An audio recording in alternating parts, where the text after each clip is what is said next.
하나님 말씀은 누가복음 20장 41절에서 44절 말씀입니다.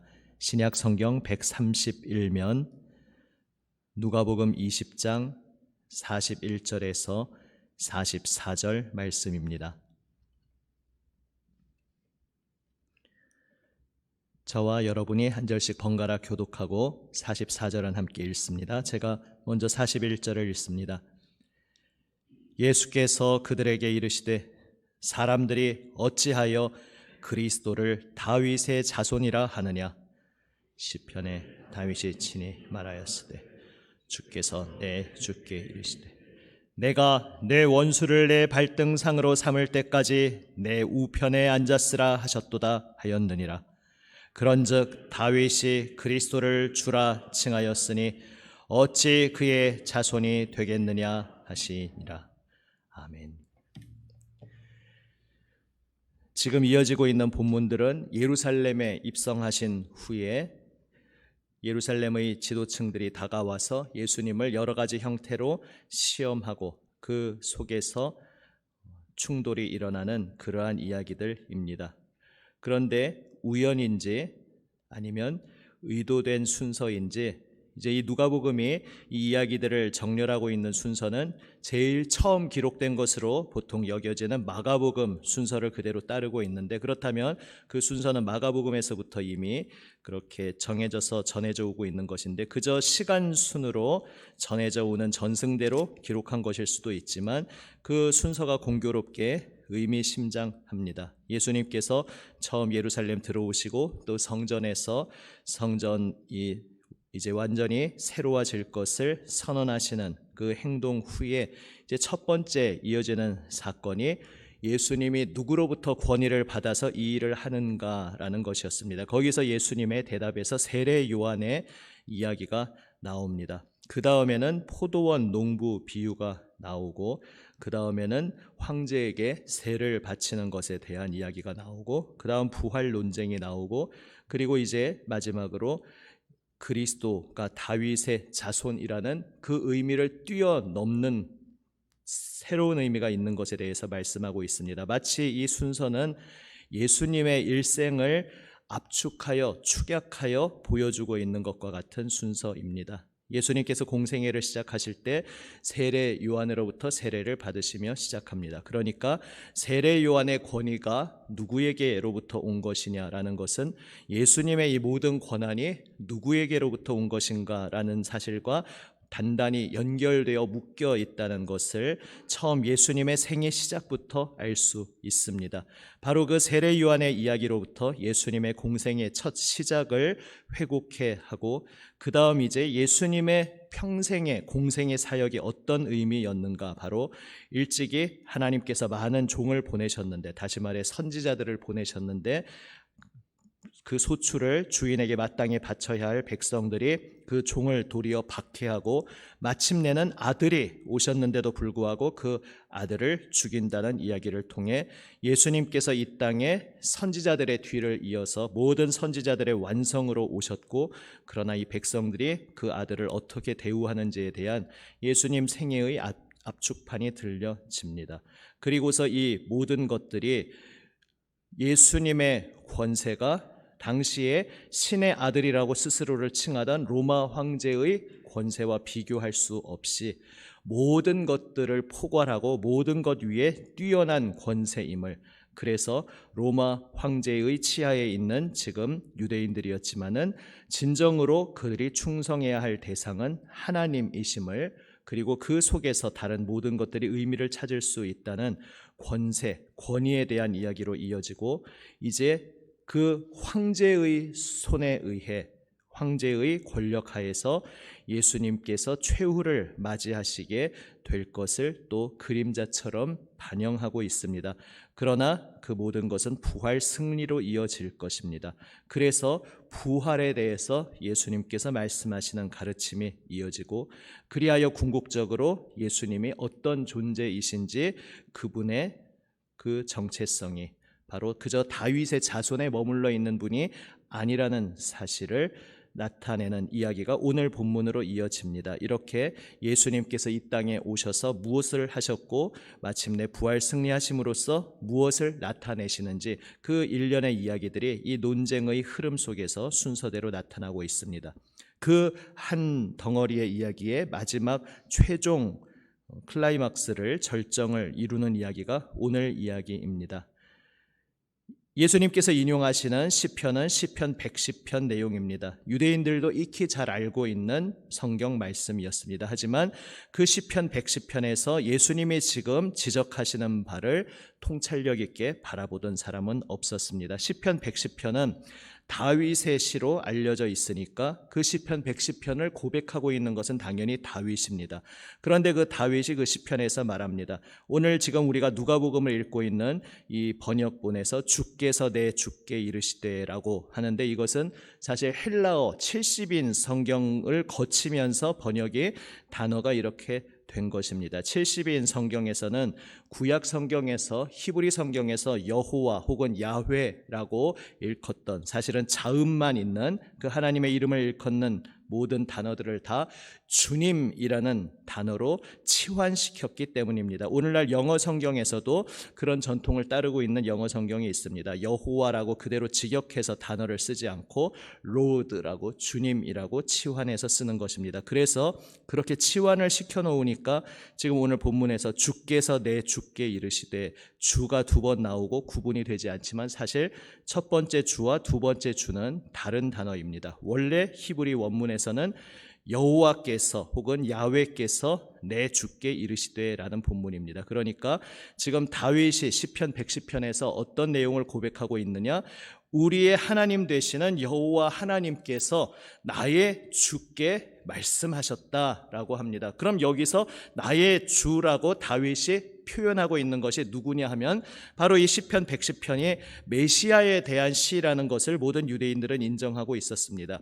다윗의 자손으로 오시는 메시아. 그래서 다윗이 그 이스라엘 왕국에서 모든 원수를 복속시키고 하나님의 승리를 이 세상에 온 천하에 나타냈듯이 장차 다윗의 자손으로 오시는 메시아가 온 천하 열국을 다 하나님 발 앞에 복종시키고 모든 권세를 하나님께 바칠 것이라는 사실을 그 메시아의 승리를 유대인들은 기대하고 있었습니다. 그리고 바로 다윗의 이 고백에서 그 메시아 사상이 초기부터 일찍이 드러나고 있습니다. 여호와께서 메시아에게 말씀하시기를 내가 너의 원수를 너의 발등상으로 삼을 것이다. 그때까지 너는 내 우편에 앉았으라 이렇게 승리와 영광을 선언하셨다는 내용이 시편 110편입니다.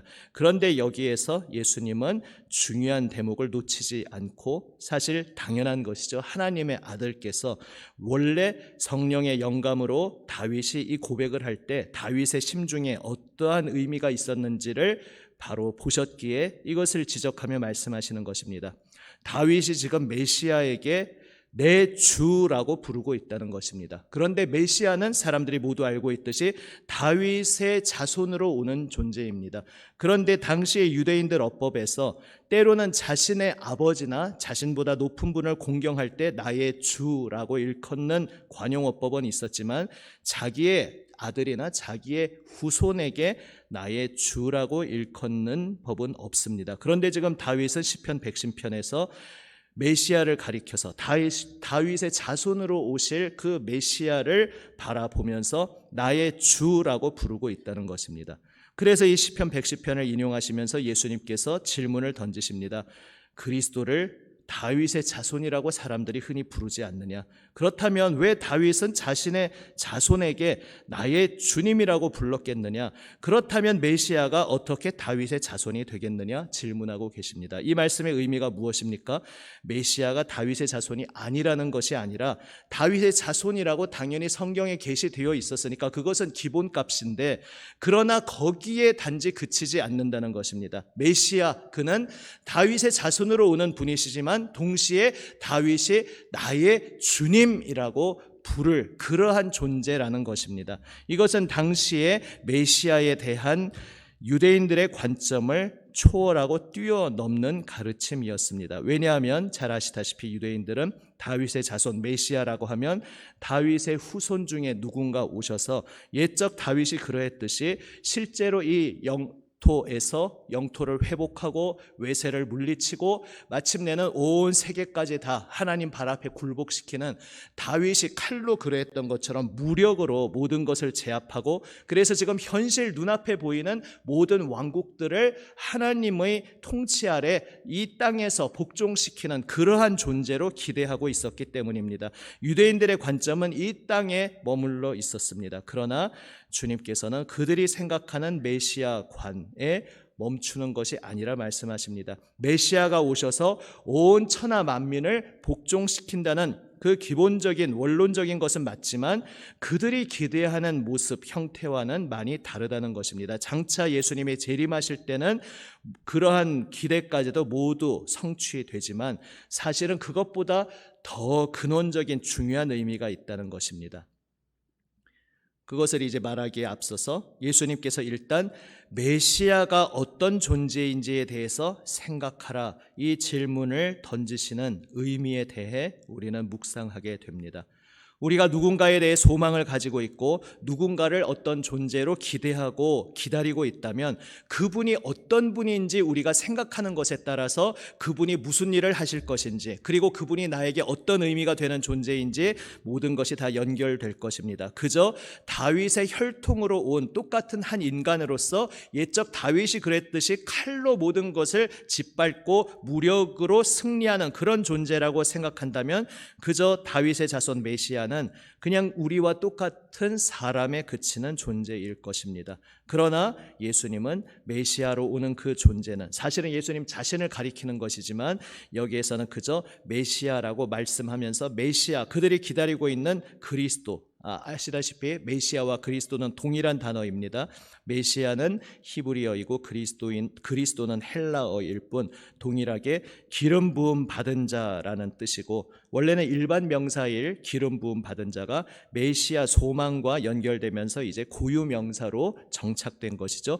바로 그 기름 부음 받은 자, 하나님께서 유일하게 세우시고 유일하게 보내셔서 옛적의 왕이 기름 부음 받았듯이 하나님께서 유일하게 결정적으로 기름 부으셔서 온 세상을 하나님의 권세로 통치하도록 위임하실 바로 그 유일하신 분, 그렇게 고유명사로 기다리는 존재가 메시아 혹은 그리스도였습니다. 바로 그 그리스도가 다윗이 주님이라고 고백하는, 다시 말해 초월적인 존재, 우리와 같은 피조물에 그치는 존재가 아니라 다윗이 주님이라고 부르는 초월적인 존재임을, 신성을 지니신 분이라는 것을 지금 예수님께서 이 시편 110편 얼핏 보면 그저 쓱 지나갈 수 있는 그 표현을 주목하시며 가르치고 계신 것입니다. 예수님께서 이 말씀하시는 내용이 어떤 의미가 있겠습니까? 다윗을 그저 물리적인 임금으로 기대한다면 그저 지금 내 눈앞에 나를 짓누르고 있는 환경, 나를 괴롭히고 있는 외세, 이것들이 다 걷어지고 물리쳐지고 사라지면 그것이 내 인생의 자유와 행복을 가져올 것이라고 그렇게 기대하게 될 것입니다. 그러나 예수님이 보여주시는 메시아과는 완전히 다른 것이었습니다. 누군가 와서 다윗이 그랬던 것처럼 칼을 휘두르며 로마 제국을 물리친다고 해서 이 땅에 하나님의 왕국이 임할 것이냐? 우리 모두가 하나님께서 뜻하셨던 그 태초에 보시기에 심히 좋았더라라는 온전한 샬롬의 세상이 이루어질 것이냐? 그렇지 않다는 것입니다.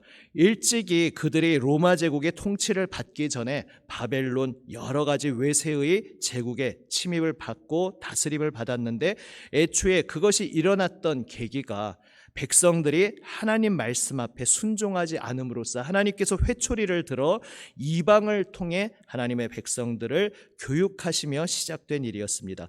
그러니까 외세가 물러간다고 해결되는 것이 아니라 이 모든 것들을 초래하게 되었던 기본적인 문제, 저 에덴 동산 아담과 하와에서부터 비롯되었던 기본적인 문제가 해결되어야 한다는 것입니다.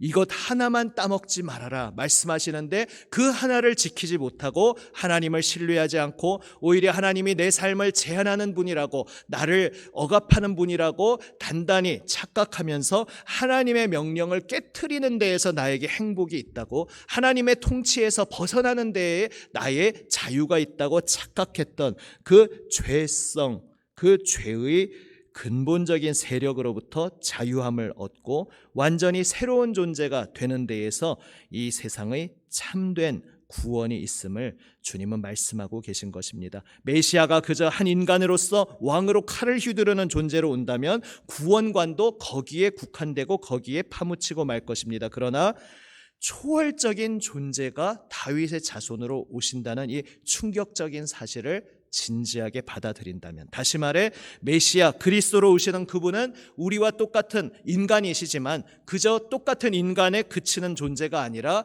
하나님께서 육신으로 이 땅에 오신 존재, 하나님의 아들이 그저 다윗의 자손에게 관용적으로 붙여주는 그러한 표현에 그치는 것이 아니라 정말로 하나님의 유일하신 아들이신 존재가 이 땅에 오신 그러한 존재가 그리스도라면 모든 것이 새롭게 바뀌는 것입니다. 우리가 세상을 바라보는 관점, 그리고 하나님의 구원이 무엇인지, 우리는 하나님으로부터 무엇을 기대하고 무엇을 소망해야 하는지, 이 모든 것이 다 뒤집히게 된다는 것입니다. 예수님께 생명을 바치며 예수님을 따르게 된 예수님의 제자들이 후에 발견하게 된 것이 그것이었습니다. 예수님의 그 생애를 거치면서도 그들은 일찍이 이분이 우리가 기다리던 다윗의 자손, 흔히 유대인들이 하나님의 아들이라고 일컫던, 그러나 그 의미는 좀 우리가 생각하는 어떤 신성에 대한 의미는 원래 아니었습니다. 유대인들이 하나님의 아들이라고 부르는 것은 그냥 하나님이 기름 부어 세우신 다윗의 후손 메시아를 일컫는 또 다른 표현이었습니다. 그 시편 2편을 배경으로 하고 있는 표현입니다.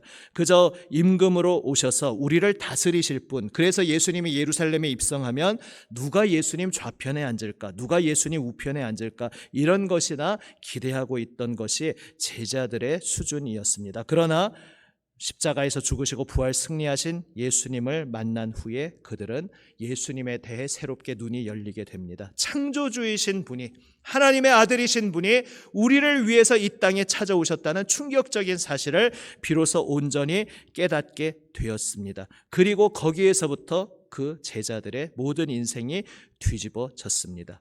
그저 한 임금이, 한 인간이 와서 칼로 우리를 해방시켜주는 그런 존재가 아니라 하나님이 창조주께서 인간으로 우리에게 오셨다면 그분을 통해 이루어질 일의 수준이, 범위가 완전히 달라지는 것입니다. 그리고 그분을 통해 우리의 인생, 이 세계가 어떻게 바뀔 것인지에 대한 모든 소망이, 그 깊이와 범위가 완전히 달라지는 것을 깨달은 그 제자들은 생명을 바쳐 예수님의 그 길을 따르게 됩니다.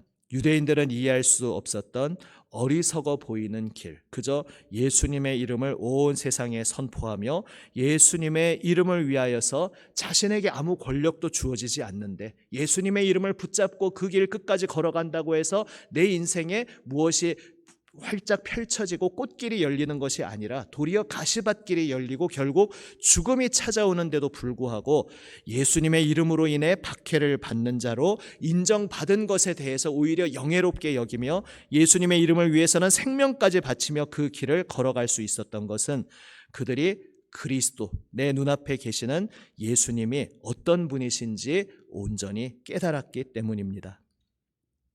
하나님에 대해서 무엇을 기대하느냐에 따라 하나님의 행동하시는 것에 대한 반응도 달라집니다. 사실 하나님께서 우리에게 찾아오셨다, 이것을 깨닫게 되면 이미 그것으로 충분한 것입니다.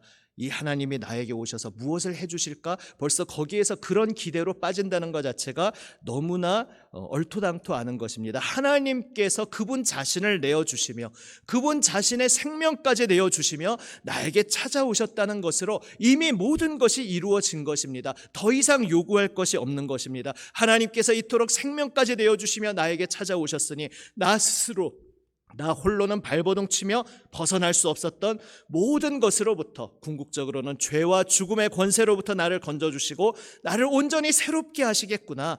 하나님을 하나님이라 고백하면서도 하나님 말씀에 내가 순종하지 못하고 하나님의 말씀이 옳다는 것을 인정하면서도 그 옳은 말씀에 나를 온전히 헌신하여 드리지는 못하고 생명이 아까워서, 내 인생이 아까워서 하나님을 따르지 못하던 그 옛사람의 생을 예수님께서 십자가에서 그 보혈 흘리심으로 끝내주시고 마치게 해주시고, 이제 부활하신 예수님과 함께 온전히 생명 바쳐 하나님께 충성하는 새로운 삶을 살도록 불러주셨음을 제자들은 경험하게 된 것입니다. 왜 출애굽했던 구약의 이스라엘 백성 1세대가 계속해서 실패하다가 결국은 광야에서 다 쓰러져 버리고 말았습니까?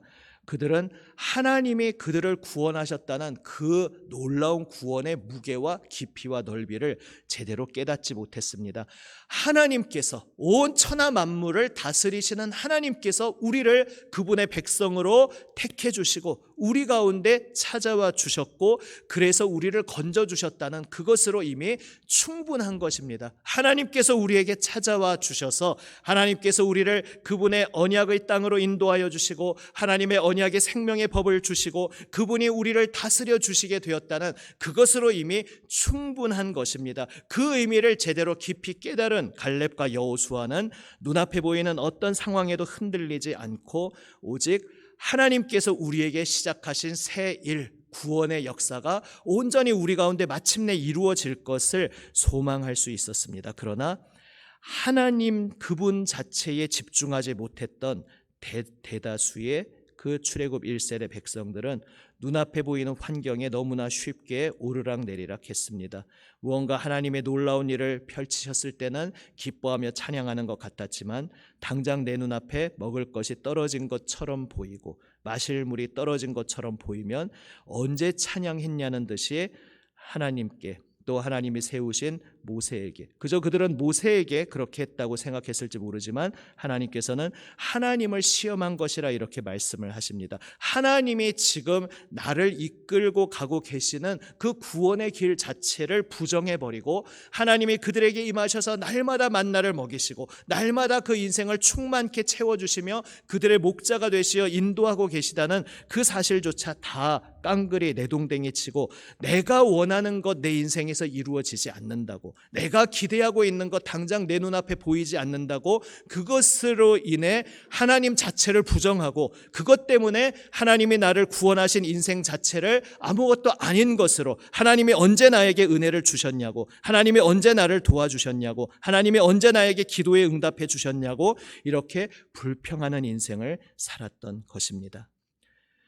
메시아 그리스도, 온 세상을 구원하기 위해 오시는 예수님이 바로 그저 우리와 똑같은 인간이 아니라 하나님이 육신으로 우리에게 오신 분이라는 사실을 깨닫는 것은 매우 중요합니다. 그것을 깨닫지 못하면 그저 하나님조차 도구로 생각하면서 그 하나님을 도구로 해서 내 인생에 어떤 꽃길이 열릴까 여기에 기대하게 됩니다. 그러나 하나님이 나에게 구원의 소망으로 오셨다는 것, 생명까지 내어주시며 오셨다는 것을 우리가 날마다 깊이 깨달을수록 이미 그 사실로 충분하다는 것, 하나님이 나에게 찾아오셨고 오늘도 내 이름을 불러주시며 나를 사랑하시고 나를 붙들어주시고 내 인생길, 내 심령을 빚어주시고 궁극적인 구원의 길로 인도하신다는 것, 이미 하나님 생명의 품으로 안아주셨고 또 온 세상을 충만케 새롭게 하실 그 목적지를 향하여 날마다 책임져 주시고 이끌고 계시다는 그 사실 하나로 이미 충분한 것입니다. 그 사실 하나로 충분하다는 그 믿음의 고백 속에서 오늘 비록 내 인생에 아직까지 많은 고난의 일들이 닥쳐올지라도, 내가 기대하고 있는 일들이 당장 눈앞에 이루어지고 있는 것처럼 보이지 않을지라도 우리는 갈렙과 여호수아가 그랬듯이 시작하신 분이 반드시 이루어 주실 것입니다. 저 눈앞에 우리의 힘으로는 도저히 범접할 수 없는 강대한 족속이 버티고 있을지라도 그건 내 문제가 아니고 하나님의 문제입니다. 하나님이 약속하셨으니 하나님께서 그 약속을 반드시 이루어 주실 것이고, 그래서 내 힘으로 저 강대한 족속을 물리칠 수 없지만 그것은 하나님께 하나님께서 약속하신 대로 이루어 주실 것이니 나는 그저 하나님 말씀 믿고 하나님을 신뢰하며 하나님을 따를 뿐입니다. 우리는 이 고백으로 예수님의 십자가의 길을 따를 수 있는 것입니다. 주님의 사랑받는 여러분, 내 눈앞에 보이는 여러 가지 상황과 환경에 일희일비하는 오르락내리락하는 그러한 초보적인 신앙을 버리고 오직 예수 그리스도로 인해 저는 충분합니다. 여호와는 나의 목자시니 내게 부족함이 없으리로다라는 그 다윗의 고백의 진정한 의미, 하나님과 관계가 회복되었기에, 하나님을 나의 아버지라 부를 수 있게 되었기에, 하나님께서 오늘도 나를 사랑하시며 내 인생 붙잡고 인도하고 계시기에 나는 이미 풍족합니다. 나는 이미 충분합니다. 나는 이미 충만합니다. 이 진정한 믿음의 고백으로 주님 앞에 엎드리는 우리 모두가 되기를 원합니다. 바로 그것이 에덴 동산에서 첫 번째 첫 인류 아담과 하와가 자신의 뜻대로 하나님의 약속을 불신하며 저질렀던 그 죄악의 권세로부터 예수 그리스도의 보혈 은혜에 힘입어 승리하는 길인 것입니다. 예수 그리스도께서 우리를 위해 십자가에서 보혈 흘리시며 생명 내어주신 그 구원이 이제 우리의 능력이 되어서 오늘도 성령님께 온전히 사로잡혀 우리의 옛사람은 여전히 계속 그러한 생각을 줄 것입니다. 내가 10년 어느 정도 20년 믿음의 길을 걸었더니 이제는 상황과 환경이 휘둘리지 않게 되었다. 이제 내가 도통하게 되었다. 이런 것은 없습니다. 왜냐하면 재림하시는 예수님 만날 때까지 옛사람은 계속해서 그 똑같은 수준의 이야기를 우리 귀에 들려줄 것이기 때문입니다.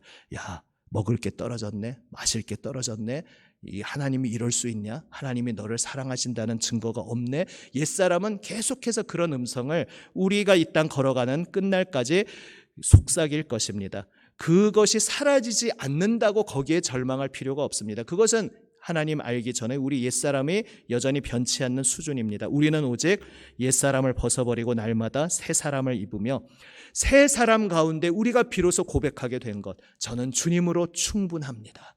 주님의 생명이 저의 생명이 되어 주셨으니 주님께서 은혜로 나를 붙들고 계시기에 저는 오직 주님만 의지하며 어떤 상황 속에서도 주님의 도우심을 의지하며 나아갑니다. 고백할 수 있는 것입니다.